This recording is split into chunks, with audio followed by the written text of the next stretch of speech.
Halo teman-teman semua, pada pertemuan kali ini kita akan membahas yang pertama ada kapasitor, yang kedua adalah kapasitas kapasitor, yang ketiga adalah susunan kapasitor, dan yang terakhir adalah energi yang tersimpan dalam kapasitor. Sebelum kita mempelajari materi ini lebih lanjut, mari lihat gambar berikut ini. Ini adalah contoh-contoh kapasitor yang teman-teman dapat temukan pada perangkat elektronik, baik itu di komputer maupun perangkat elektronik lainnya. Sebenarnya apa sih kapasitor itu sendiri?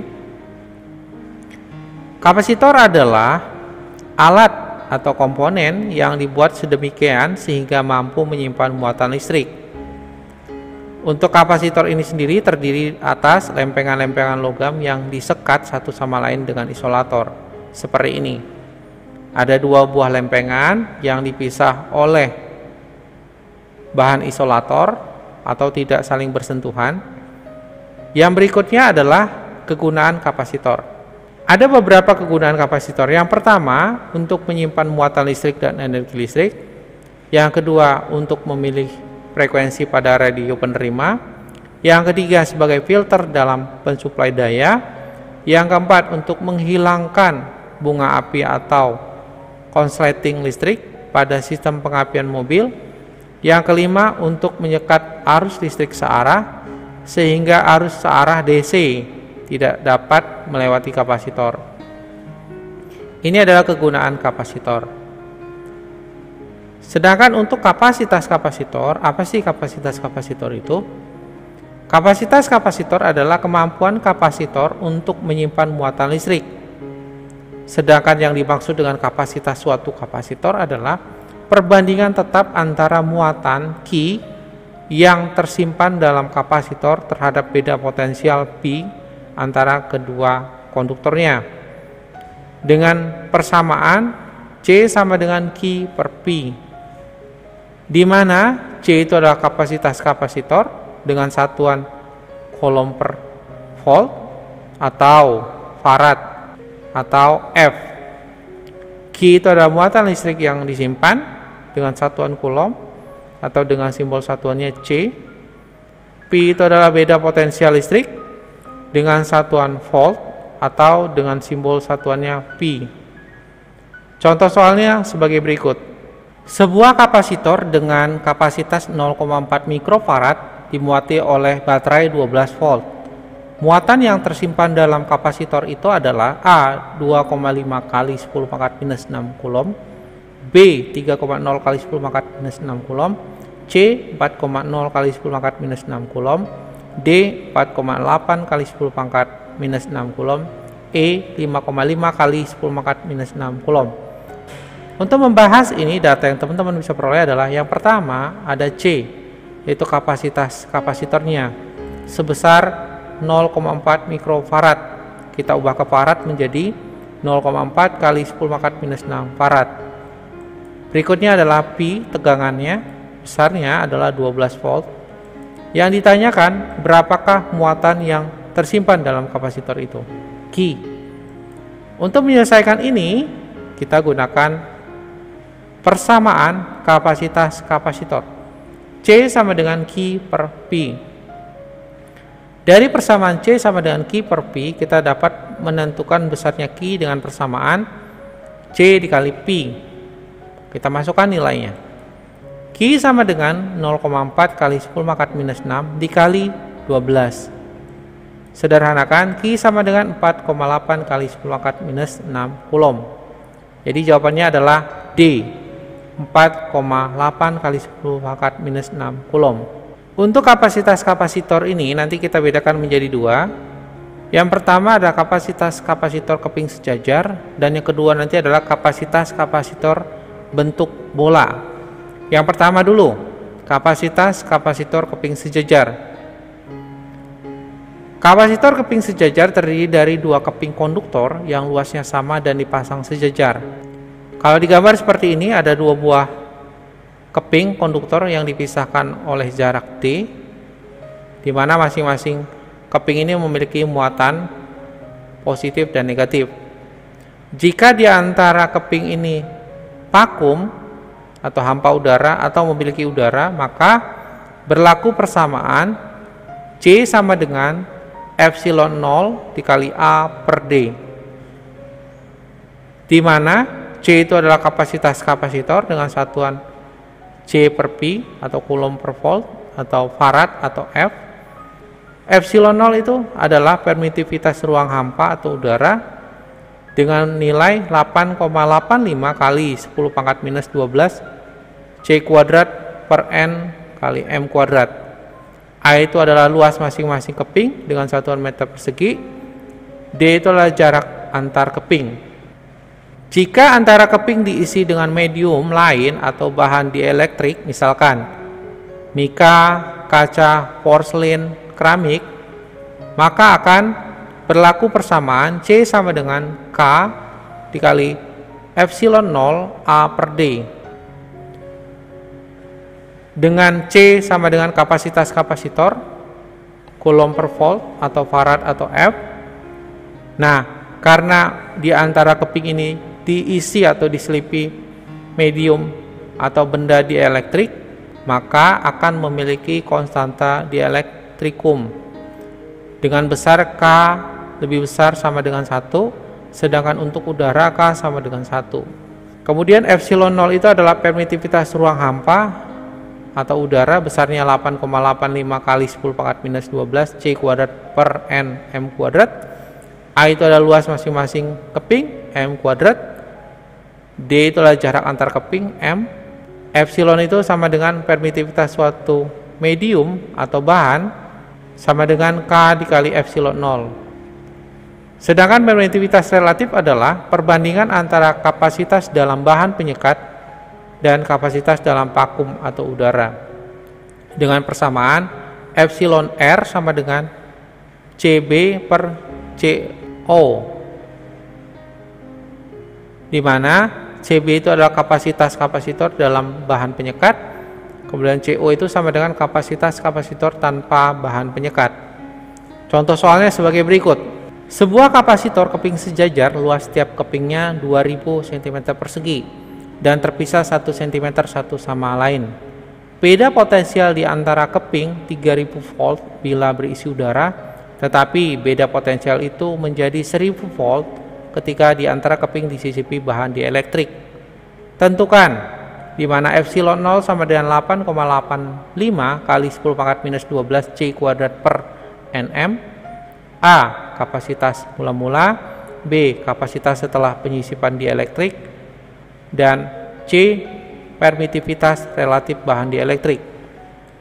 Untuk membahas ini, data yang teman-teman bisa peroleh adalah yang pertama ada luas kepingannya 2000 cm persegi, kita ubah ke meter persegi menjadi 2 dikali 10 pangkat minus 1 meter persegi.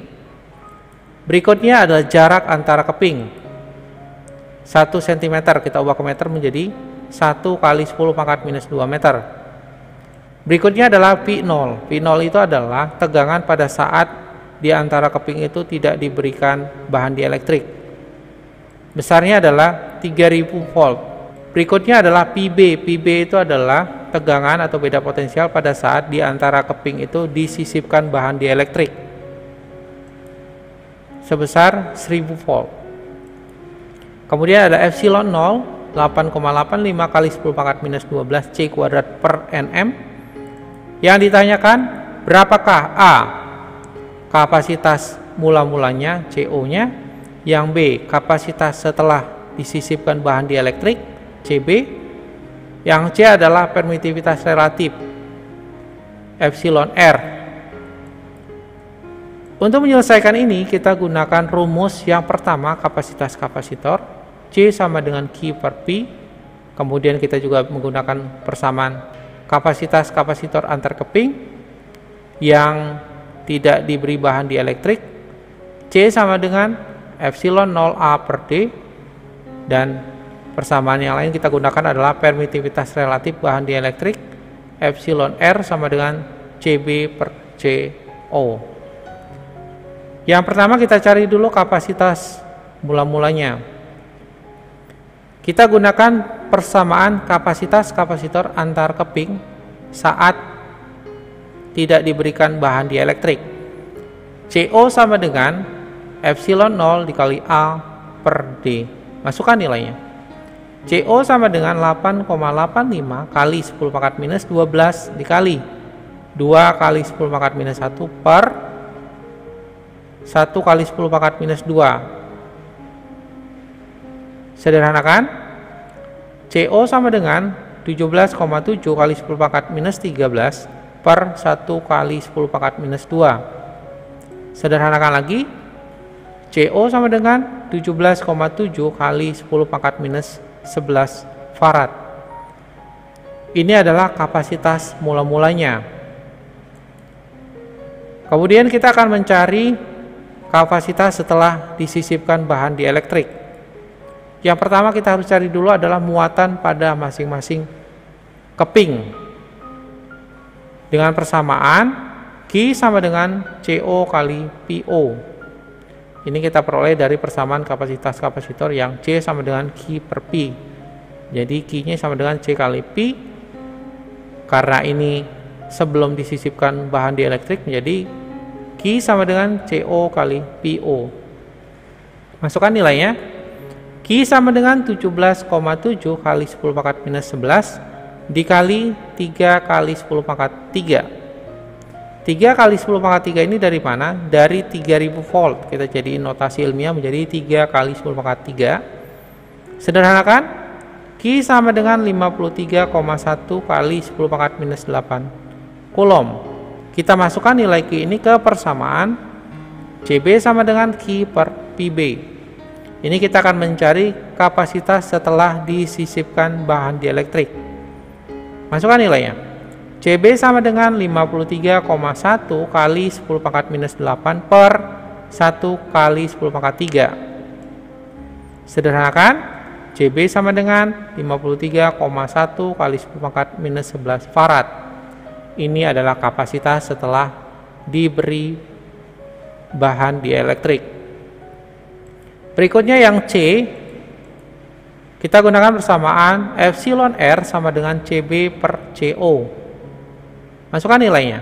Epsilon R sama dengan 53,1 kali 10 pangkat minus 11 per 17,7 kali 10 pangkat minus 11. Kita sederhanakan. Menjadi epsilon R sama dengan 3. Yang kedua adalah kapasitas kapasitor untuk bentuk bola. Berlaku persamaan C sama dengan R per K, atau C sama dengan 4P kali epsilon 0 dikali R, di mana C itu adalah kapasitas kapasitor, C per P atau farad atau F, R itu adalah jari-jari M, K itu adalah konstanta pembanding, besarnya adalah 9 kali 10 pangkat 9 N M kuadrat per C kuadrat. Epsilon 0 itu adalah permitivitas ruang hampa atau udara, besarnya adalah 8,85 kali 10 pangkat minus 12 C kuadrat per N kali M kuadrat. Berikutnya adalah susunan kapasitor. Yang pertama adalah susunan seri. Kalau digambar seperti ini, ada C1, C2, dan C3. Jika kapasitor ini disusun secara seri, maka akan berlaku yang pertama, muatan pada tiap-tiap kapasitor adalah sama, yakni sama dengan muatan pada kapasitor pengganti. Kalau dibuat persamaannya, QS ini adalah muatan pada kapasitor pengganti seri, sama dengan Q1, sama dengan Q2, sama dengan Q3, sama dengan Qn. N ini adalah banyaknya kapasitor yang disusun pada rangkaian seri atau susunan seri. Yang berikutnya adalah beda potensial pada ujung-ujung kapasitor pengganti sama dengan jumlah beda potensial. Persamaannya sebagai berikut. PS sama dengan P1 tambah P2 tambah P3 ditambah Pn. Pn ini disesuaikan dengan jumlah kapasitor yang disusun pada rangkaian seri.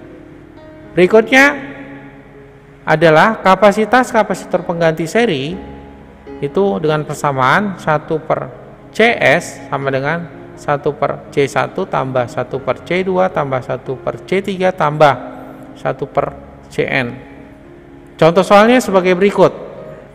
Dua buah kapasitor masing-masing kapasitasnya 2 mikrofarad dan 3 mikrofarad dipasang secara seri. Beda potensial antara ujung-ujung gabungan 10 volt. Tentukan A. Kapasitas totalnya, B. Muatan masing-masing kapasitor, C. Beda potensial masing-masing kapasitor.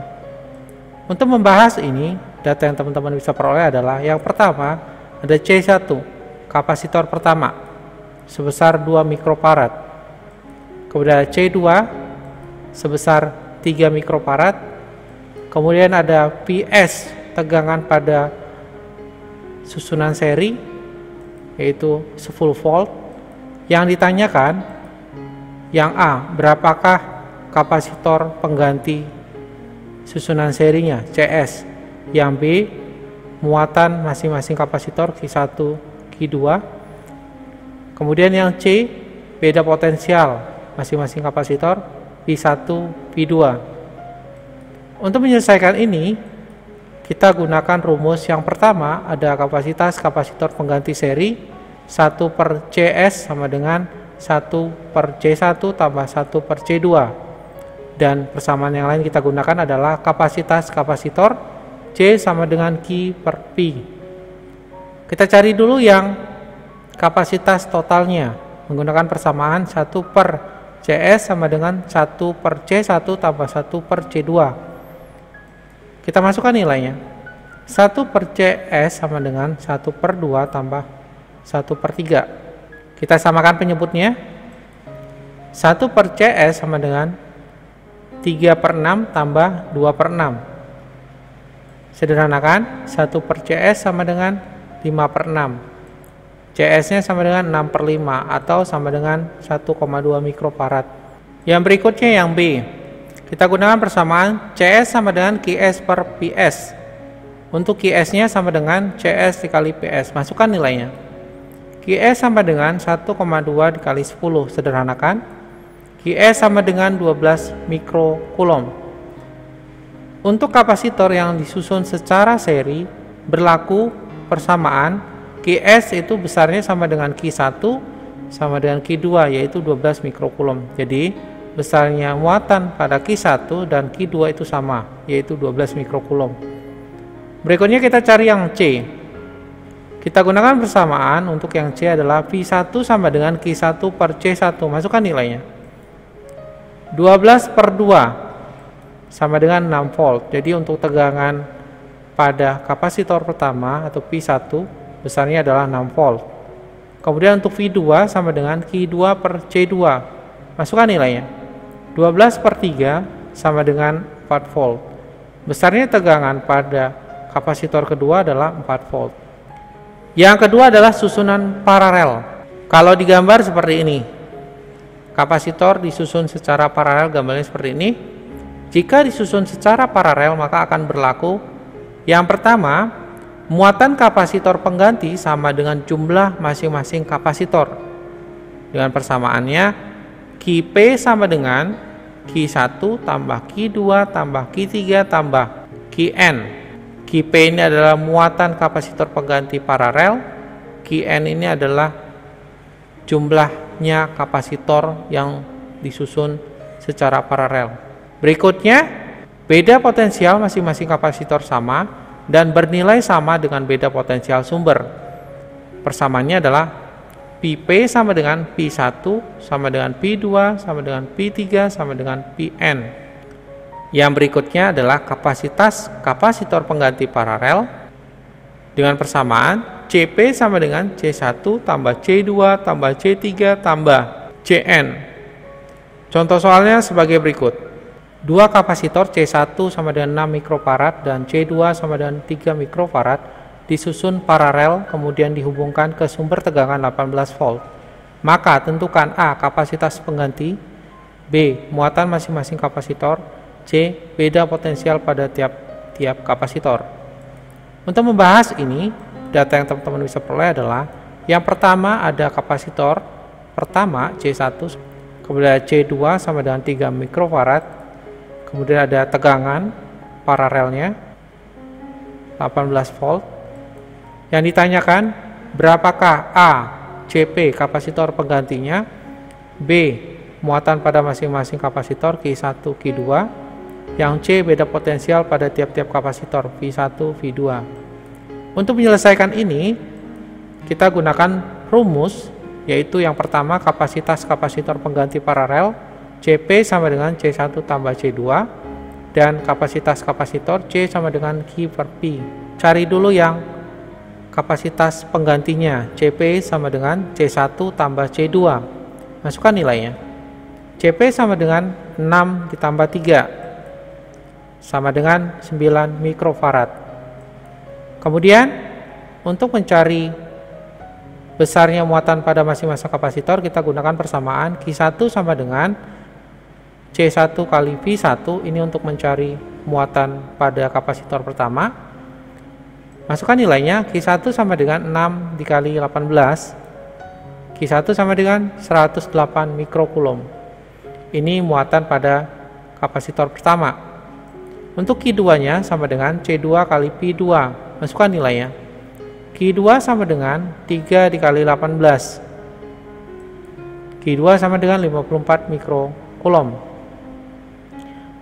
Untuk beda potensial, karena ini kapasitornya disusun secara paralel, maka beda potensial di kapasitor pertama dan kedua itu sama dengan beda potensial pada paralelnya.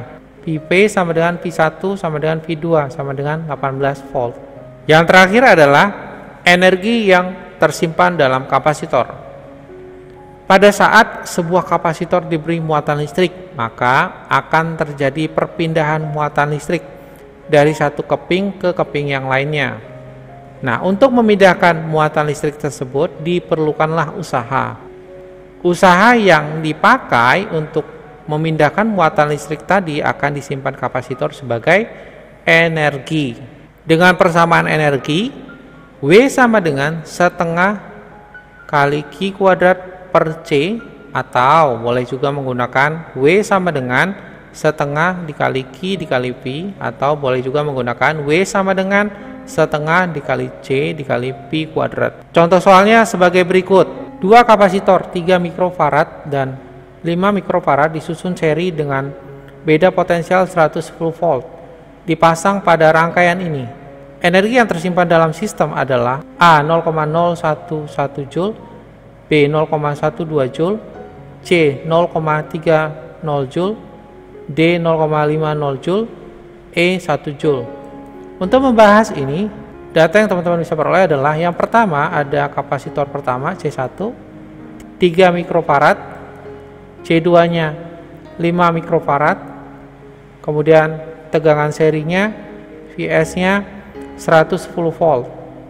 Yang ditanyakan berapakah W-nya, energi yang tersimpan dalam sistem. Untuk menyelesaikan ini, kita gunakan rumus kapasitas kapasitor pengganti seri, yaitu 1 per CS sama dengan 1 per C1 tambah 1 per C2. Untuk energinya, W sama dengan setengah dikali C dikali P kuadrat. Kita cari dulu kapasitas kapasitor penggantinya, yaitu 1 per CS sama dengan 1 per C1 tambah 1 per C2. Masukkan nilainya. 1 per CS sama dengan 1 per 3 tambah 1 per 5. Sederhanakan dengan menyamakan penyebut. 1 per CS sama dengan 5 per 15 tambah 3 per 15. 1 per CS sama dengan 8 per 15.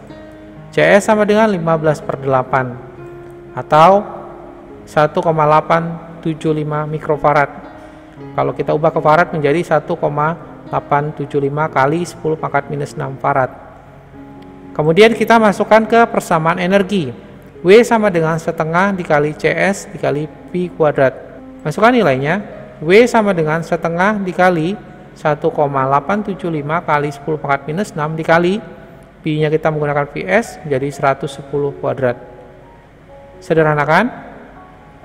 W sama dengan 0,9375 kali 10 pangkat minus 6 dikali 12.100. W sama dengan 11.343,75 kali 10 pangkat minus 6. W sama dengan 0,011 Joule. Jadi jawabannya adalah A 0,011 Joule.